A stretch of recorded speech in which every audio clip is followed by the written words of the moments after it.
Hello दोस्तों। तो आज हम बात करने वाले हैं अपना फर्स्ट फेज़ जो हमने कंप्लीट किया था। एंड उसके बाद हम स्टार्ट करने वाले हैं फर्स्ट फेज़ का जो एंडिंग फेज़ था, जिसमें हमने कुछ चीज़ें डिस्कस नहीं कर पाई थी अपने प्रीवियस वीडियो में। एंड साथ ही हम सेकंड फेज़ भी स्टार्ट करने वाले हैं। तो देखो, आपको कुछ चीज़ें आपको यहाँ पे अपनी साइड से देखना है, जैसे Berlin blockade, Latin America, Korean crisis and Vietnam war. ये आपको यूट्यूब पे मिल जाएगा ये टॉपिक। बट एक्चुअली ये अपने कह सकते हैं कि ऑप्शनल से रिलेटेड नहीं है। बट देखो, अगर आपको है ना कुछ चीज़ें अगर आपको मालूम होगी ना, तो उसको आपके लिए बेटर होगा। ठीक है, उससे आप अपने आंसर राइटिंग और भी जगह पे आप काफ़ी अच्छी तरीके से इसको कोरिलेट कर पाओगे। अब देखो, हम जो एंड ऑफ फर्स्ट फेज में हम पहुंच गए थे, जिसमें हमने क्यूबन क्राइसिस भी देखा था 1962 में, शिप का जो आपने देखा था। ठीक है, यूएस के प्रेसिडेंट और देखो सोवियत यूनियन थे ना, उसके प्रेसिडेंट देखो जॉन एफ कैनेडी, ठीक है, यूएस के प्रेसिडेंट।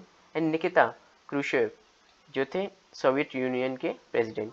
देखो यहाँ पे ना, ये आखिर क्या रीज़न था ये क्यूबा क्राइसिस का और जो चिकन गेम का ऑफ मॉडल का, क्या ये आप समझते हैं? ठीक है, ये आखिर है क्या? तो देखो यहाँ पे ना, अगर मैं आपको एक एग्जांपल दूं, तो एक है यहाँ पे एक पर्सन, ठीक है, और यहाँ पे जो दूसरा पर्सन है उसका नाम है बी। अब दोनों आपस में रेस लगा रहे हैं। ठीक है, हर बार क्या होता था कि बी एक तरीके से मूव ऑन कर जाता था इससे, क्योंकि देखो अगर दोनों ही चाहते हैं कि दोनों जिंदा रहें, पर यहाँ पे ना एक तरीके से रेस में क्या है कि एक एक है ना, आप कह सकते हैं कि एक को तो कहीं मूव ऑन करना ही पड़ता है। तो हमेशा से क्या है, बी डर जाता था कि हाँ नहीं, मतलब ये बैक ऑन कर देता था। ठीक है, जिससे ए जीत जाता था। अब ठीक है, ऐसे ही चलता रहा, 2-3 बार रेस हुई, इसमें बी फॉरवर्ड मतलब एक कह सकते हैं कि एक बैक स्टेप ले लेता था।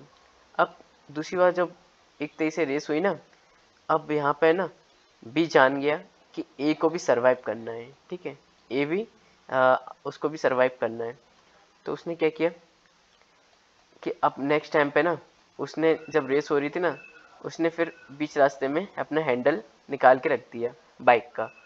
तो अब ए को मालूम पड़ गया कि अब तो भाई इसका कोई बैक होने का कोई चांस ही नहीं है। ठीक है, तो अब बैक होने का चांस नहीं है, तो अब है ना ए ने सोचा कि मुझे ही एक बैक स्टेप लेना पड़ेगा, मूव ऑन करना पड़ेगा यहाँ से, नहीं तो दोनों ही मारे जाएंगे। तो फिर इस बार है ना, ए ने बैक स्टेप लिया और मूव ऑन कर गया।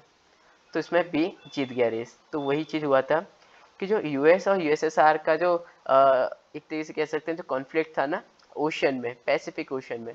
तो जब यूएसएसआर का शिप जा रहा था ना क्यूबा में मिसाइल के लिए सेटअप करने के लिए, तो देखो यूएसए ना अपनी जो बैलिस्टिक मिसाइल थे ना वो दांगी हुई थी कि अगर आपका यूएसएसआर का कोई भी शिप हमारे रीजन में आता है ना, तो हम उसको कैप्चर कर लेंगे। तो यूएसएसआर ने साफ मना कर दिया कि देखो हम नहीं रोकने वाले, अगर आप रोक सकते हैं, ठीक है, अगर आप रुकेंगे तो हम वॉर छोड़ देंगे। अब वॉर हुआ तो उन्होंने बोला ठीक है वॉर कर दो, पर उन्होंने बोला कि न्यूक्लियर वॉर में भी कन्फ्लिक्ट हो सकता है। हाँ ठीक है, न्यूक्लियर वॉर भी हो जाने दो। तो ये रीज़न था ना कि मतलब यूएसए एक तरह से अपने अड़ा हुआ था। ठीक है, तो ये एक रीज़न हो सकता है, आप कह सकते हैं कि ये ना, जो मैंने आपको एक एग्जांपल दिया बीप का, तो इस बार क्या है कि ना यूएसएसआर ने बैक ऑन कर लिया। ठीक है, तो ये आपको आया समझ में, चिकन गेम ऑफ मॉडल। ये एक तरीके से काफ़ी लेंदी और डिफिकल्ट वे में लिखा हुआ है बुक में, बट ये हमने एग्जांपल के साइड से हमने इसको इजी वे में समझा। उसके बाद आर्म्स कंट्रोल ट्रीटीज हुई। ठीक है, जो कि स्ट्रेटेजिक आर्म्स लिमिटेड ट्रीटीज से थी, फर्स्ट 1972 में, एंड एनपीटी भी हुआ था 1968 में। अब देखो दितौंत, ये काफ़ी आप कह सकते हैं ना, जो अपना फर्स्ट फेज कंप्लीट हुआ था, सेकंड फेज बोल सकते हैं, है ना, जो 1962 से 1979 तक चला था। ठीक है, तो जो जिम्मी कार्टर इस टाइम पे क्या आते, जिम्मी कार्टर आए थे, और ये आप बोल सकते हैं रिलैक्सेशन ऑफ टेंशन, है ना, डिटॉन्ट का मतलब यही है, रिलैक्सेशन ऑफ टेंशन। तो टेम्पररी रिलैक्सेशन हुआ था दोनों के बीच में, क्यों? क्योंकि दोनों की इकोनॉमी ना काफ़ी कोलैप्स कर रही थी। ठीक है, तो अब दोनों को एक तरीके से ब्रेक चाहिए था कि हम दोनों अपनी इकोनॉमी संभालें, उसके बाद ही तो लड़ेंगे, क्योंकि इकोनॉमी नहीं होगी तो भैया हम कैसे लड़ेंगे। तो यही चीज़ है। और जिम्मी कार्टर ने क्या हुआ था ना कि बाद में लेके आए वो 1979 के समथिंग एक आप कह सकते हैं कार्टर डॉक्ट्रिन। कार्टर डॉक्ट्रिन में क्या हुआ कि मिडल ईस्ट में इन्होंने इंटरफेयर करना स्टार्ट कर दिया था। फिर से उन्होंने बोला कि देखो ह्यूमन राइट का वॉल्यूशन हो रहा है ना। और दूसरा सोवियत यूनियन थे ना, उन्होंने अफगानिस्तान पे अटैक कर दिया था, ठीक है। तो ये अपना एक रीज़न था। अब देखो, अब यहाँ पे एंड ऑफ फर्स्ट फेज देखें ना, तो Cuba missile crisis of 1962 brought the entire world under the threat of the nuclear war, ठीक है। एंड जो यूएसएसआर था ना, which took decision to avoid the crisis, and after this we see the beginning of the new phase of, मतलब जी CW से means है cold war, ठीक है, cold war politics. And this phase is known as the phase of detente. And देखो, डिथॉन्ट means होता है relaxation of tension, ठीक है। एंड क्यूबा जो मिसाइल्स क्राइसिस थी ना, तो was contributed to both theory as well as the practice of international politics. And देखो कुछ कंट्रीब्यूशंस थे, जैसे emergence of doctrines of deterrence. Deterrence का मतलब होता है अपना जो कंट्री को बचाना, उसकी सेफ्टी करना, ठीक है, और लोगों से। अब formulation of chicken game model, मैंने ये भी आपको बता दिया है। Detente has resulted into slight improvement in relation between the two powers, ठीक है, क्योंकि बीच में कॉन्फ्लिक्ट होना बंद हो गया था।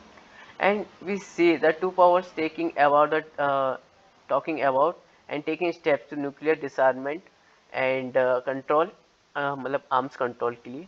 एंड देखो जो रीज़न थे ना, रीज़न फॉर डिटॉन्स के लिए, उसको देखते हैं। तो एक तो क्यूबा मिसाइल्स क्राइसिस था, proliferation of a nuclear weapon also happening, it has also necessary that two nations should be cooperate each other, ठीक है, क्योंकि दोनों के पास भैया न्यूक्लियर वेपन थे। न्यूक्लियर वेपन तो भाई दुनिया को तबाह करने के लिए इतना काफ़ी है, 20-20 हज़ार कहीं हुआ करते थे।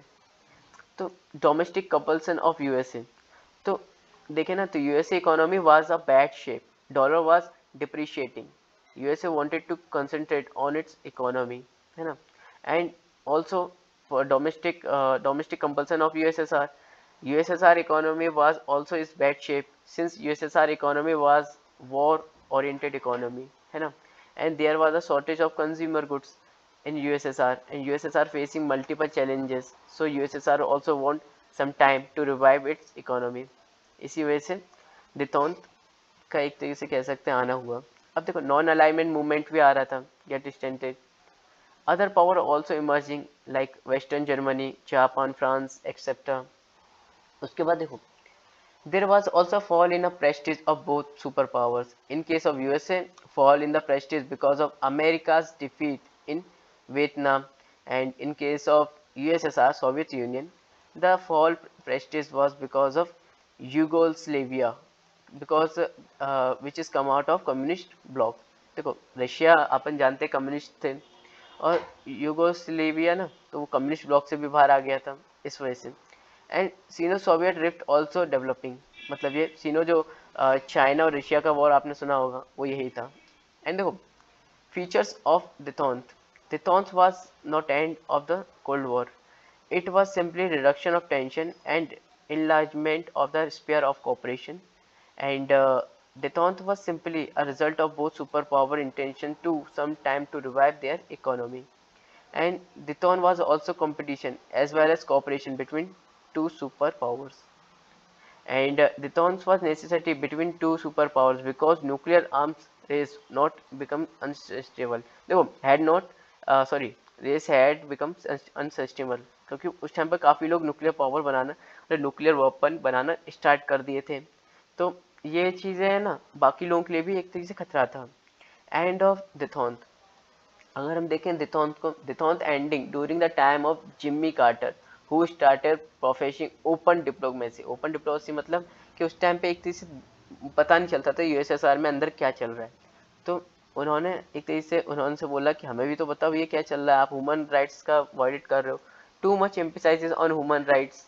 Jimmy Carter had irritated USSR, है ना, and Carter reflected CW cold war spirit, and he brought many hurdles towards the SALT second treaties, and SALT second मतलब जो strategic arms limited treaty, and he started Carter doctrines with the respect to active and involvement with the Middle East। Okay, ये हमने अभी देखा ही था। दिसंबर 1979 में Russia forces invaded Afghanistan and Russia. देखो, जो रशियन फोर्सेस है ना, वो came out to support its puppet regime and from threat, मतलब जो उनके जो आप कह सकते हैं पपेट्स हैं, उनको सपोर्ट करने लगी थी।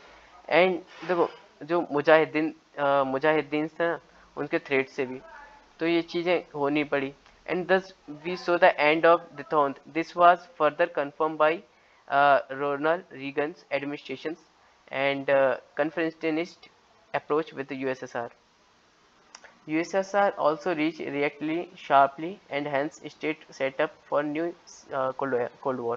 ठीक है, मतलब इसकी वजह से ना आप ये जानते हैं कि दूसरा न्यू कोल्ड वॉर आया। तो देखो, जो न्यू कोल्ड वॉर था ना, उसमें आपको एक तो डॉक्ट्रिन्स का रीज़न क्या क्या था वो देखते हैं। Middle east, human right violation, support of democracy. ठीक है, जब यूएसए ने बोला कि हम अब डेमोक्रेसी को स्प्लिट करना जहाँ तक हो सकेगा वहाँ तक करेंगे। रोनाल्ड रीगन अप्रोच भी था, है ना। अफगानिस्तान पे इन्वेंशन भी था। देखो, जो अगर हम डिफरेंस देखें ना, new war era and cold war era, देखो इसमें क्या था, जो ओल्ड कोल्ड एरा था ना, तो कोल्ड वॉर सॉरी, तो देखो उसमें क्या था कि वेस्टर्न जो यूरोप था ना, वहाँ पे उसकी वजह से कॉन्फ्लिक्ट हुआ था। यहाँ पे इंडिया, पाकिस्तान, अफगानिस्तान, चाइना।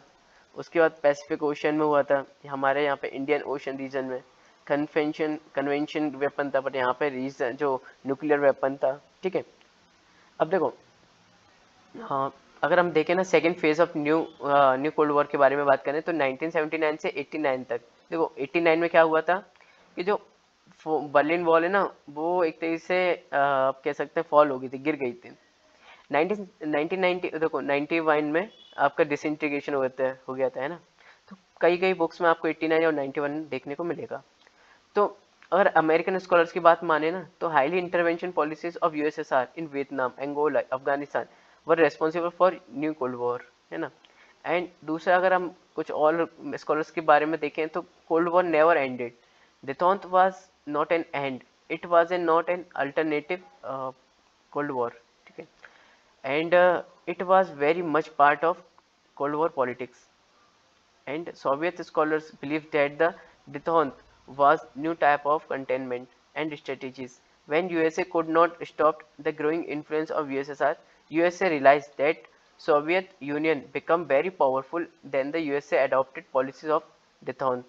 ठीक है, and USSR embraced détente because it allows them to deal with domestic issues, and détente was seen as a diplomatic victory for USSR, and USSR participate in arms control treaties and equal footing with USA। ठीक है, ये हमने देखा कि देखो USA समझ गया था कि यूएसएसआर काफ़ी पावरफुल हो चुका है, तो उसके लिए डेटोंत की पॉलिसी के लिए अडॉप्ट करना बहुत सही एक डिसीजन भी था। अब आप कह सकते हैं कि देखो यहाँ पे ना डोमेस्टिक इश्यूज, अब यूएसएसआर को भी टाइम चाहिए था, और डिप्लोमेटिक एक तरीके से विक्ट्री भी बोला जा सकता है, क्योंकि देखो जो डिटॉन्स था ना, जो इंटरनल क्राइसिस चल रहे थे वहाँ पे, इंटरनल जो इश्यूज हो रहे थे, तो उसको सॉल्व करने के लिए उसको भी टाइम चाहिए था, और इकोनॉमी को भी, ठीक है, रिवाइव करने के लिए। तो ये एक रीज़न हो सकता है इसका। तो आज हमने एंड ऑफ फर्स्ट फेज देखा, एंड साथ ही हमने सेकेंड फेज और न्यू कोल्ड वॉर के बारे में हमने जाना। होप आपको वीडियो इंटरेस्टिंग लगी होगी। तो मिलते हैं अपने नेक्स्ट वीडियो में नेक्स्ट टॉपिक के साथ। Thank you so much.